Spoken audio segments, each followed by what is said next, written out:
نحمدہ ونصلی ونسلم علی رسولہ الکریم اما بعد فاعوذ باللہ من الشیطان الرجیم بسم اللہ الرحمن الرحیم الصلاۃ والسلام علیک یا رسول اللہ الصلاۃ والسلام علیک یا حبیب اللہ الصلاۃ والسلام علیک یا نبی اللہ وعلی آلک واصحابک یا حبیب اللہ صلی اللہ تعالی علیہ وآلہ وسلم۔ میرے پیارے آقا صلی اللہ تعالی علیہ وسلم کے پیارے دیوانوں، انسان دن بھر فریش رہنا چاہتا ہے۔ آج ایک شکایت اور بھی انسان کرتا ہوا دکھائی دیتا ہے کہ میرا دل بڑا سخت ہو گیا، اور یہ بھی انسان آج کا کہتا ہوا نظر آتا ہے کہ یار میری حاجتیں پوری نہیں ہوتی۔ اس قسم کے بہت سارے پرابلمز ہیں جو انسان کی زندگی کے اندر انسان کو لاحق ہیں، اور انسان ان پرابلمز کو فیس بھی کرتا ہے اور اس سے نجات کی راہ بھی تلاش کرتا ہے۔ میں آج آپ کے سامنے یہ تینوں پرابلمز کے سولیوشن کے سلسلے میں ایک سورہ مبارکہ سے متعلق ارشادات لے کر حاضر آیا ہوں، اور ان ارشادات کی روشنی میں آپ اس سورہ مبارکہ کی عظمت کو سمجھنے کی کوشش کریں، اور اپنے ان پرابلمز کا سولیوشن قرآن مقدس کی اس سورہ مبارکہ کے ذریعے کرنے کی کوشش کریں۔ یا ایک تھوڑی سی وضاحت کر دوں،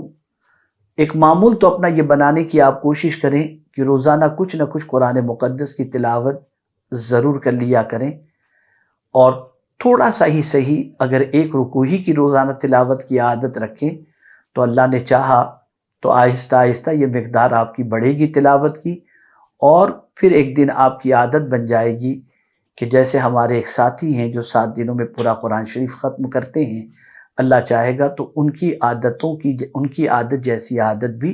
آپ کی اور ہماری بنتی چلی جائے گی۔ تو قرآن مقدس کی تلاوت کی عادت رکھیں، اور ساتھ ہی ساتھ بہت ساری سورتیں اور آیتیں جن کی فضیلتیں ہیں،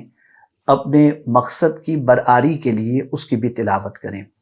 میں نے 3 پرابلمز آپ کے سامنے رکھے، سخت دلی کے حوالے سے، دن آپ کا خوشحالی کے ساتھ گزرے اس کے حوالے سے، اور آپ کی حاجت پوری ہو اس کے حوالے سے۔ کون سی ایسی صورت ہے جس کی تلاوت کی بنیاد پر یہ ہمارے تینوں پرابلمز اور اس کے علاوہ بھی بہت سارے ہمارے پرابلمز اور پریشانیاں حل ہو سکتی ہیں؟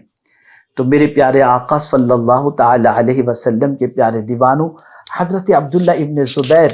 رضی اللہ المولا تبارک و تعالی عنہ سے روایت ہے کہ انہوں نے کہا، جو شخص اپنی حاجت برآری کے لیے، یعنی حاجت پوری ہو جائے اس کے لیے، سورہ یاسین کی تلاوت کرے، اللہ اس کی حاجت کو پوری فرما دیتا ہے۔ سبحان اللہ، یہ قرآن کا دل ہے۔ جب قرآن کے دل کی آپ نے تلاوت کر لی تو اللہ تعالیٰ قرآن کے دل کے صدقے میں آپ کے دل کی تمنا کو بھی انشاءاللہ پوری فرما دے گا۔ اسی کے ساتھ ساتھ سورہ یاسین کی ایک اور فضیلت مستدرک میں ابو جعفر محمد ابن علی سے روایت ہے، انہوں نے فرمایا، جس کے اندر سخت دلی پیدا ہو جائے اسے چاہیے کہ ایک پیالے میں گلاب اور زعفران سے سورہ یاسین لکھے، پھر اسے پی لے۔ اب یہ تو آپ کے لیے بہت ڈیفیکلٹ ہے، پہلے تو اردو لکھنی نہیں آتی، عربی بھی نہیں لکھنے، آپ لکھ سکتے ہیں، تو اب یہ کس طریقے سے آپ کریں گے؟ تو بہرحال اگر یہ نہیں کر سکتے تو تلاوت ہی کر لیں، یا اگر کسی عامل سے یا اچھے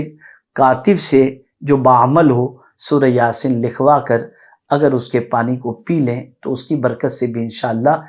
دل کی سختی، دیکھیے سخت دلی کی بات ہے، چونکہ سورہ یاسین قرآن کا دل ہے، اور اگر کوئی اسے پڑھتا ہے تو اللہ تعالیٰ اس کے دل کو موم کر دیتا ہے۔ اور یاد رکھیں، سخت دلی اچھی چیز نہیں،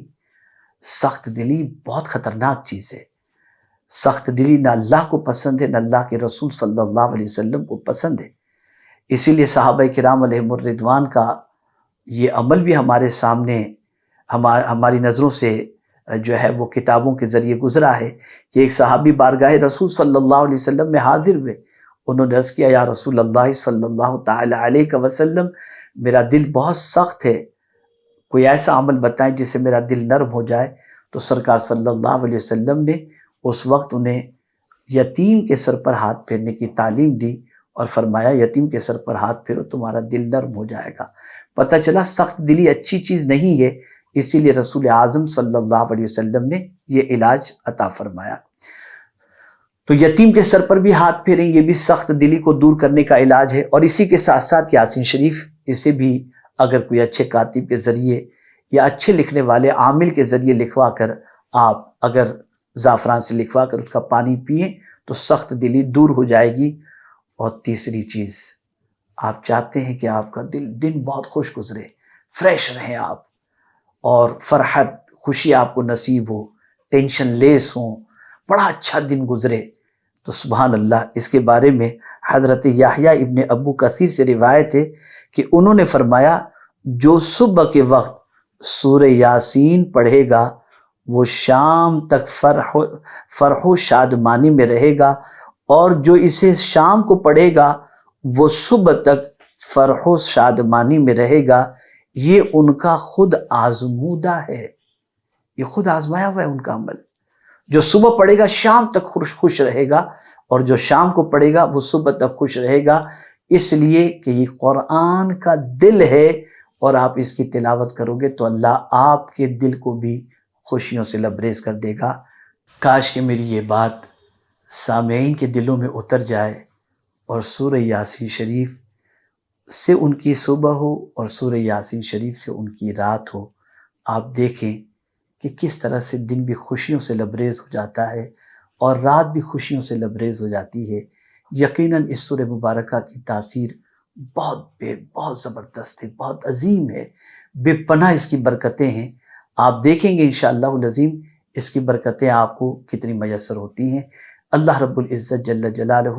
آقا کریم رؤوف الرحیم علیہ تحیۃ و تسلیم کے صدقہ و طفیل ہم سب کو قرآن مقدس کی برکتوں سے مالا مال فرمائے۔ انشاءاللہ اور بھی بہت سارے پریشانیوں کے علاج کے طور پر قرآن کی مختلف آیتیں لے کر آپ کے سامنے حاضر ہونے کی انشاءاللہ میں کوشش کروں گا۔ اللہ رب العزت مجھے آپ کو سب کو قرآن مقدس کی تعلیمات پر عمل کی توفیق نصیب فرمائے۔ یہاں ایک اور بات بھی عرض کر دوں، قرآن صرف پڑھنے کے لیے نہیں، اس پر عمل کیا جائے اس کے لیے بھی نازل ہوا۔ تو جب قرآن مقدس کی کوئی ایسی آیت جس میں اللہ کا حکم ہو، ایسی وعید جس سے ڈرنے کا اور بچنے کا حکم ہو، تو ہم اللہ کے وعدے پر بھی بھروسہ کریں، اس کی وعید پر بھی یقین رکھیں، اور اللہ نے جن کاموں کا حکم دیا وہ کریں، اور جس سے بچنے کا حکم دیا اس سے بچنے کی کوشش کریں، تاکہ قرآن پر عمل کے ذریعے ہم اپنی دونوں زندگی کو، یہاں کی بھی اور وہاں کی بھی، یعنی دنیا اور آخرت دونوں سنوار سکیں۔ السلام علیکم ورحمۃ اللہ تعالی وبرکاتہ۔ مزید آپ اگر مختلف صورتوں کے فضائل جاننا چاہتے ہوں تو میری کتاب نوری اوراد و وظائف، اس کتاب کے اندر قرآن مقدس کی 114 صورتوں کے فضائل بھی موجود ہیں، اور بہت سارے پرابلمز کے سولیوشن کے لیے اس کے اندر قرآن و احادیث سے جو ہے وہ دعائیں بھی اس کے اندر موجود ہیں۔ آپ ضرور اس کا مطالعہ کریں، انشاءاللہ آپ کو ضرور اس سے فائدہ حاصل ہوگا۔ السلام علیکم ورحمۃ اللہ تعالی وبرکاتہ۔